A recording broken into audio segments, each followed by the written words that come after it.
Bonjour à tous et bienvenue dans ce nouvel épisode de Focus. Ça fait des années qu'on nous bassine avec la défense de la République, des valeurs républicaines, l'union des républicains, etc., etc., sans jamais qu'on définisse réellement ce terme. Alors cette semaine dans Focus, on va se poser une question toute simple. La République, c'est quoi en fait ? La République, c'est un terme qu'on connaît tous, qu'on a tous l'habitude de croiser depuis qu'on est gosse, quasiment tous les jours, sans qu'on ait vraiment eu une définition explicite de ce que c'était à un seul moment de notre vie. Pourtant, c'est vraiment écrit partout, dans les mairies, dans les écoles, dans les tribunaux, sur les pièces de monnaie, dans nos paperasses administratives. Enfin, la République, c'est notre système, celui que notre État prône et défend. C'est ce régime qui est censé définir tous nos systèmes de valeurs, la manière dont on se pense en tant que peuple et la manière dont on gère en tant que nation. Mais la République, ça semble aussi depuis quelques années être un super moyen de faire de la langue de bois à peu de frais quand on est politicien et qu'on se trouve dans une situation emmerdante. Genre des terroristes nous attaquent, les gens vont plus voter, quelque chose comme ça. On en appelle alors à la République, aux valeurs républicaines, à l'union des républicains, ou une formule pompeuse de ce type-là pour nous faire avaler n'importe quelle pilule, et ça marche plutôt bien. Pour ceux qui ont déjà joué à Tropico, c'est un peu comme quand on se fait réélire en jouant à mort sur le pathos. C'est totalement bidon, mais ça marche à tous les coups. C'est d'autant plus facile qu'aujourd'hui tout le monde se dit républicain, avec plus ou moins de bonne foi, de Mélenchon à Le Pen en passant par Valls ou Sarkozy. Il y a même un parti qui utiliserait ce terme comme nom à ce qui paraît. Enfin moi j'y arrive pas, je continue de dire UMP. Sauf que voilà, la République c'est pas juste un faire-valoir ou une grosse ficelle pour calmer tout le monde et nous faire fermer nos gueules. Il y a des idées derrière, des idéaux, et c'est pour ça qu'on va décortiquer un peu tout ça pour voir ce qu'il y a gardé là-dedans et ce qu'il y a transformé aussi. Allez, c'est parti. Alors la République, c'est ce qui s'oppose par nature à la monarchie. Bon, jusque-là, je vous apprends rien. On en a eu 5, avec des modèles différents, mais en gros, la République, c'est un régime où c'est le peuple qui est souverain, par le biais d'un système de représentation parlementaire qui l'élit. En gros, c'est ça. Je vais pas vous faire une histoire détaillée et comparer des différentes républiques qu'on a eues, ce serait long et c'est pas forcément le propos de cette vidéo. Par contre, je vais essayer de vous montrer que cette histoire républicaine façonne nos systèmes de valeurs depuis la Révolution, un peu plus même que ce qu'on pourrait penser. Prendre la Bastille et couper la tête de Guignol XVI pour mettre en place une république, c'est une chose. Mais la révolution, c'est pas ça. Ça, en soi, c'est juste un putsch. Non, là où la Révolution française est bien une révolution, c'est pas dans le renversement du régime en place, la monarchie, mais dans l'instauration d'un régime qui va redéfinir peu à peu quasiment toutes les notions sociales et sociétales de son temps et des suivants. Le jour où le peuple comprendra qu'il lui faut sortir de la torpeur dans laquelle le plonge le sommeil qui l'endort, le jour où il se rassemblera devant la Bastille et détruira ce temple de l'abjection et de l'infamie, alors un vent nouveau de justice et de liberté soufflera sur l'univers des travailleurs.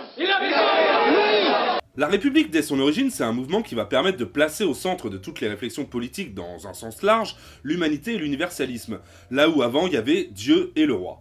C'est une spécificité de la Révolution française, pousser l'homme quel qu'il soit à grandir socialement et humainement par l'acquisition de valeurs dans une société qui fait de la raison, du progrès, de l'objectif d'égalité, de la solidarité, des valeurs absolues. C'est ça le vrai bouleversement républicain, et croyez-moi, ça vous imprègne plus que vous le pensez. On va prendre un exemple. Aujourd'hui, il semble normal, voire naturel, de chercher à se dépasser dans tout ce qu'on fait, à l'école, au boulot, dans ses loisirs, dans le sport, etc. Au point que tout le monde voit ça comme, quelque chose faisant partie de nos pulsions naturelles. Alors c'est en partie vrai, mais pas que, ça résulte aussi de construction sociale. Avoir une belle vie, remplir un objectif de succès, entrer en compétition avec ses congénères ou aller au bout de ses rêves, comme dirait l'autre, ce sont des concepts et des schémas sociaux, sociétaux, psychologiques, découlant directement des principes de la Révolution française et donc de la République. Parce que c'est à cette époque qu'on a commencé à penser l'individu, à se penser comme individu, et à penser son existence par rapport à celle des autres. Parce que avant ça, l'objectif de tout homme dans la société et dans les valeurs communes, c'était celle dictée par l'église. En gros, plie-toi aux règles, contente-toi de faire ce que tu as à faire, reste dans ton rôle, sois bon et tu iras au paradis. Hollywood aurait jamais vu le jour dans ces conditions. Alors ça veut pas dire qu'il y avait pas de héros, de fortes têtes, de types et de nanas extraordinaires dans l'ancien régime, mais bon quand même, quand la société te dit de pas trop bouger, ça imprègne un peu tes comportements, du coup ça aide pas.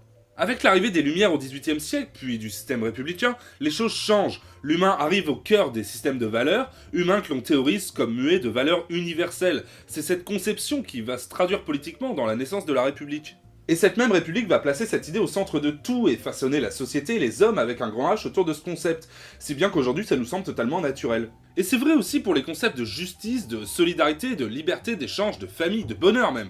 La République, ses codes, ses valeurs et tous les instruments qu'elle a utilisés pour les mettre en place et les diffuser, écoles, médias, etc., ont aujourd'hui totalement façonné notre vision du monde, et on ne voit désormais plus du tout tous ces trucs comme on les voyait avant. Il faut bien comprendre que la République, c'est un régime politique. Bon, il y en a d'autres, hein, et comme tous les autres, elle est pas neutre. C'est-à-dire qu'en gros, elle a une idéologie qu'elle prône, qu'elle défend, et qu'elle tend à faire accepter comme un horizon indépassable. Vous avez déjà entendu des gens dire des trucs comme moi je dis ce qu'on veut, on est en République, bordel !» Eh bien c'est exactement ça. La République a fait en sorte de façonner les gens de manière à ce qu'ils pensent qu'elle est le modèle le plus abouti, le meilleur, celui qu'on ne peut dépasser. Et ces règles ont tellement imprégné les gens qu'ils n'imaginent même plus d'autres règles, d'autres libertés en l'occurrence que celles du régime en place. C'est fort, surtout que c'est pas vrai du tout. En République, la liberté est conditionnée par la liberté de tous. Ainsi, ma liberté s'arrête où commence celle des autres, donc on ne peut absolument pas tout faire ou tout dire librement. Ce qui est normal, parce que sinon ce serait le bordel, et ça créerait une fracture dans le régime en place, dans le pacte qui unit les citoyens, dans cette communauté de pensée et de vie qu'est la République. Alors du coup, si la République façonne autant les modes de pensée, les schémas sociaux, les comportements, on pourrait se dire que tout changement de régime politique est impossible. Mais c'est pas vrai non plus. Il faut distinguer deux types de changements de régime politique. Le premier, c'est le changement pour quelque chose qu'on a déjà connu avant. En France, la monarchie ou l'Empire, par exemple. Il faut savoir que les mouvements politiques réclamant ce genre de retour en arrière ont été très présents durant en gros le premier siècle suivant la Révolution. C'est-à-dire durant la période où la République a, et malgré des alternances avec des régimes plus autoritaires, construit sa légitimité et imposé son évidence. Aujourd'hui, il reste quelques marioles pour penser que ce serait bien de remettre un roi sur le trône de France. Mais franchement, ils sont pas bien nombreux, et en dehors de l'aspect bouffonnesque de ce genre de proposition, il semble évident qu'un tel retour en arrière est totalement inenvisageable, parce que les temps ont changé, et avec eux les gens, la forme du peuple, et toutes les valeurs dont on a parlé précédemment. Je fais partie des gens qui pensent que l'histoire suit un cours, c'est-à-dire que chaque période est la conséquence logique de la période qui l'a précédée. Alors ça peut paraître un peu con-con, hein, mais tous les historiens sont pas forcément d'accord là-dessus. Et je pense que la seule chose qui peut mettre en mouvement l'histoire, c'est le progrès. Le fait d'être passé d'une société féodale à une société dans laquelle tout le monde, au moins sur le papier, est traité sur un pied d'égalité est un putain de progrès, et rebrousser chemin me semble impossible. De la même manière, j'ai beau être super écolo et savoir que se déplacer dans des carrioles à cheval c'est moins polluant qu'en bagnole, je pense qu'il y a vraiment aucun moyen d'espérer qu'on abandonne nos caisses pour retourner à un transport avec des chevaux. On est de fait condamné, entre guillemets, à inventer de nouvelles formes de transport pour s'en sortir, y compris de nouvelles formes d'auto, et c'est pas plus mal. Du coup, pour tous les gens qui penseraient comme moi que le régime républicain c'est ce qu'on a eu de mieux et de plus progressiste, mais qu'il y a quand même des choses qui pourraient être améliorées, il reste plus qu'à se projeter dans quelque chose qui irait au-delà. Et je pense qu'il n'y a pas d'autre choix, c'est soit on défend le régime actuel, soit on essaye de se battre pour quelque chose de mieux. Bon, dit comme ça, c'est un peu facile, c'est vrai. Mais il y a des éléments qui montrent que des évolutions sont possibles, que c'est peut-être déjà même en cours, et surtout qu'il y a une attente par rapport à ça. Aujourd'hui, j'ai pas l'impression que nos concitoyens soient vraiment très réjouis de la manière dont le système politique marche. Ils ne semblent plus représentés, beaucoup ne votent plus, déclarent ne plus croire en l'avenir, rejettent toutes les formes politiques qui ressemblent vaguement à ce qu'ils connaissent. Bon, y a un malaise, c'est plus qu'évident. Alors on fait quoi de ça? Bon, on pourrait continuer à faire les autruches, les tenants du système pourraient continuer à se boucher les oreilles en faisant mine de croire qu'il n'y a rien qui se passe, et nous on pourrait se convaincre du fait qu'on peut absolument rien y faire, mais bon j'ai peur que ça nous mène pas loin. Évidemment, le terme république ne veut politiquement plus dire grand-chose aujourd'hui, déjà parce que, tout le monde s'en revendique, et met ce qu'il veut derrière ce terme, et aussi parce que tout le monde a fini par à la fois accepter ses valeurs, et en même temps avoir un mépris total pour le système et ce qu'il dégage. Il semble de plus en plus évident que ce système et ses valeurs ne sont plus complètement adaptés à notre temps, et qu'il va falloir vraiment qu'on trouve le moyen de déterminer ce qu'on veut mettre derrière ce terme aujourd'hui, ou ce qu'on veut comme système fait pour nous, dans notre époque et pour les prochaines. Ça doit être ça l'objectif politique de notre peuple, et qui sait, on a peut-être déjà commencé un peu à bosser.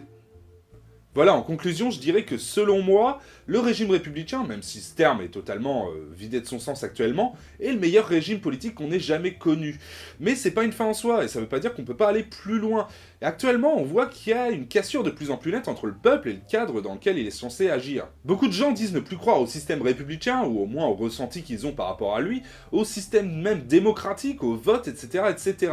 Après, ça veut pas dire que tous ces gens-là ne veulent rien. Ils veulent juste autre chose, quelque chose qu'il va falloir qu'on construise tous ensemble. Voilà, cette vidéo est terminée. Bon, une vidéo un petit peu plus longue que d'habitude, parce que c'est un sujet un peu complexe.